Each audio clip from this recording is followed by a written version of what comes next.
Good evening, everyone. I would like to start my speech with an imagination exercise. Please imagine that you're someone very, very powerful or someone very rich, but in our world, being rich means being powerful, so let's not be redundant. If you've got it, you could be the CEO of a large oil company, for example. You could be the mayor of a pretty town, best known for luxury and corruption. You could be the head of an influential political party or the leader of a powerful union. Got it? Um, you probably think you're squeaky clean.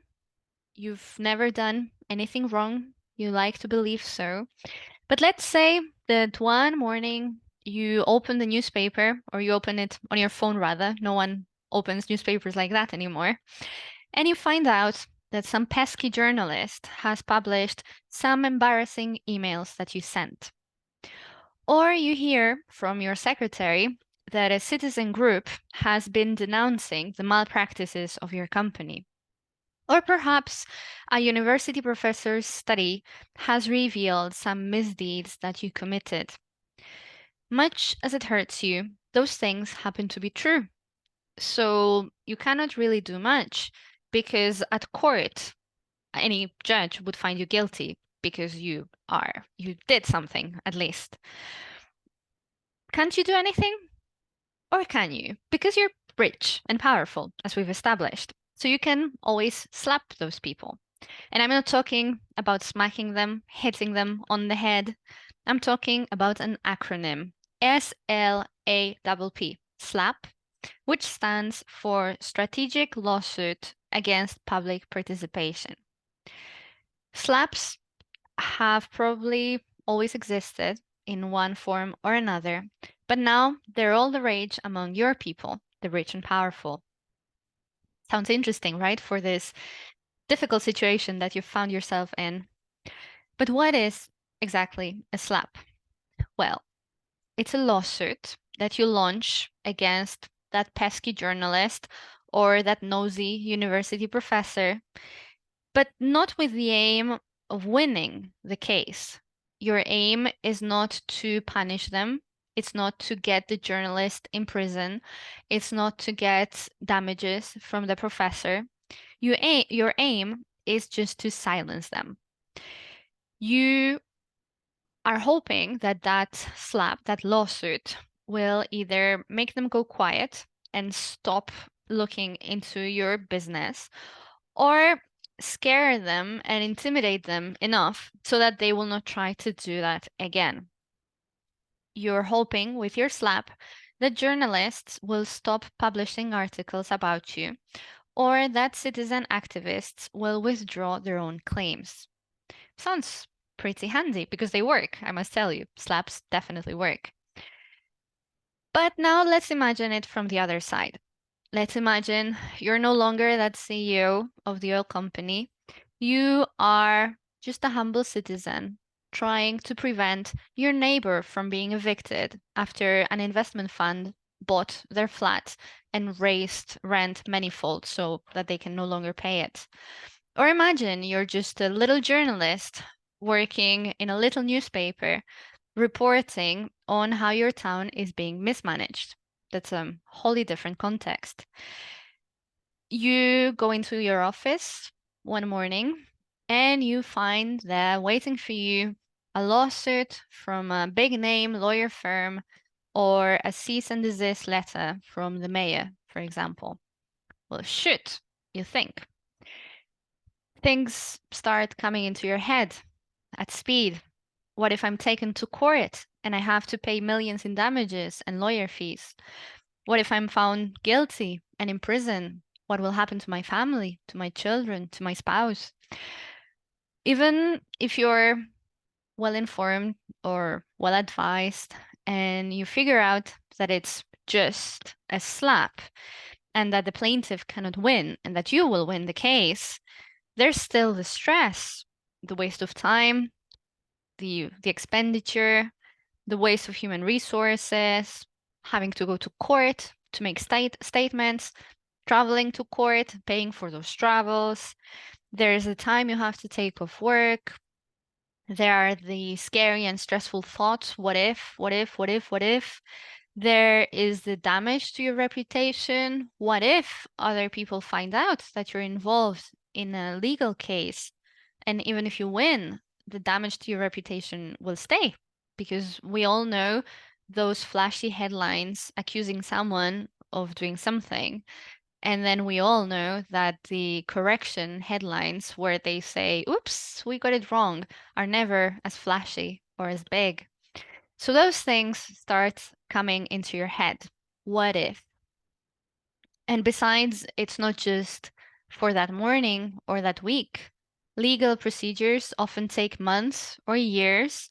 So those thoughts, that kind of stress, will stay for you for up to years. Imagine the disruption to your life. And that is the point. That is the whole point of a SLAPP. As I said, it's not to win the case. It's to make your life so difficult that you might say, it's not worth it. It's not worth to write my articles. It's not worth to be an activist because it's just destroying my life as I knew it. So I'll just drop it. That is the point. That's what they're trying to get you to do. They're trying to scare you into silence or drain your resources, make you run out of money, make you run out of time. And whatever resources you have, they will be tiny compared to the resources that those slappers have at their disposal. That's the end of the imagination exercise. Don't worry, this is not the time for tales. But you might be wondering, why am I talking about slaps today in my speech? Well, for starters, you might have seen in the news that there has been a sharp increase in slap use all over. There are big fans of slaps, such as former US President Donald Trump. He was really fond of slaps. Slaps are also very dangerous, as you might have realized from our little exercise. Slaps are a threat to journalists, for example, and journalists are a threatened species these days. They are dealing with the lack of credibility that they're suffering from, but also from extreme violence and even murders in many parts of the world. Slaps are also a threat to activists, to human rights defenders, to environmentalist organizations, to whistleblowers, basically to anyone who's trying to take on the bigger guy. And slaps, according to the European Commission and the European Parliament, are a threat to our democracy and the rule of law. Why? Because by means of slaps, the rich and powerful decide what journalists can write about, what the academia can research, what activists can fight for. They think they can decide what we private citizens can talk about and know about, and the kind of questions that we can pose. And to make everything worse, these slaps are also using public resources, our judicial system, which probably in some countries more than in others, but we have a fair representation of Spaniards with us today. Our legal system, our judicial system, is already overstretched and should probably be focusing on other important cases and on the common good. In 2020, the European Commission released its European Democracy Action Plan. And among the many points that any good action plan should have, it includes promoting public participation and protecting the press, civil society organizations, and rights defenders. And among those measures or steps to be taken in order to protect these groups of people, the European Commission will be considering anti-SLAPP legislation. This kind of legislation already exists in some countries around the world. It's not too common though. And it is already applicable, for example, in 30 of the 50 US states. It's hard, though. It's hard to come up with good anti-SLAPP legislation. You have to strike a balance between different groups of rights. On the one hand, you have rights such as freedom of speech, freedom of the press, and on the other, you have the very understandable right of defending yourself against defamation whenever someone says something about you that isn't true and that damages your honor and reputation. So we still don't know what will happen with this European anti-SLAPP legislation. But while we wait, I thought it was quite interesting to look into this and to give you some information about this and also some tips to figure out what's a SLAPP and what isn't. Of course, I'm hoping that you will never be the target of a SLAPP.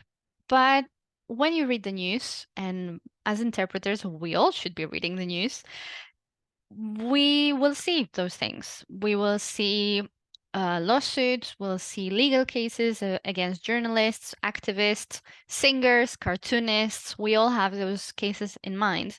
And sometimes it's hard to know whether it's a, truly legitimate lawsuit or whether it's just a SLAPP. So here are some aspects that will be taken into account when this legislation is drafted and that you can also use for your own private SLAPP detection practice. Some of the factors are a bit difficult to assess if you're not a lawyer or a student of the law, which I'm not. For example, it's hard to assess whether a lawsuit has sound legal basis, no idea, or whether it's abusing legal procedures, no idea. But then there are other things that you can kind of figure out from the news. For example, if prior to a lawsuit there has been intimidation or harassment, then it's likely to be a SLAPP. It's like the next step. If you try to put pressure on someone to stop doing something that you don't like and it doesn't work, your next choice would be to launch a lawsuit. If this lawsuit, another factor, if this lawsuit has led to silencing, if after the lawsuit was launched, the demonstrations stopped, for example, or publications were discontinued, then it's probably a SLAPP because that's the aim of a SLAPP, as we saw. If there's a clear power imbalance between the plaintiff and the person who is targeted by the lawsuit, then it's most likely a SLAPP. For example, coming back to Donald Trump, that SLAPP king, he apparently launched a lawsuit against a writer who said openly, who published the information that Trump wasn't actually a billionaire, even though he liked to say so. And I think this guy was sued for $2 billion, which is quite disproportionate, which is our final factor. How to figure out whether a SLAPP is a SLAPP? It's disproportionate. Let me give you some examples so you have an idea of what that means, and I promise you this is the end of the speech.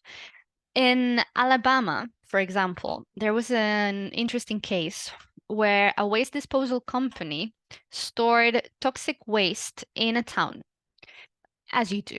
And some citizens wrote about their concerns on Facebook, on their private personal Facebook. Well, those citizens were sued for $30 million just for writing some Facebook posts. Clearly, if you get a letter from a lawyer saying, hey, I want $30 million in exchange for you having written this Facebook post, you'll be pretty intimidated and you would probably stop doing that. So that's clearly a SLAPP. Closer to home, a case that our Spanish colleagues might be familiar with. I don't know if you remember the famous case of the former president of the Madrid region, Cristina Cifuentes. It was found that her grades at university, which led to her getting her university diploma, had been false. They'd been falsified by a civil servant at the university.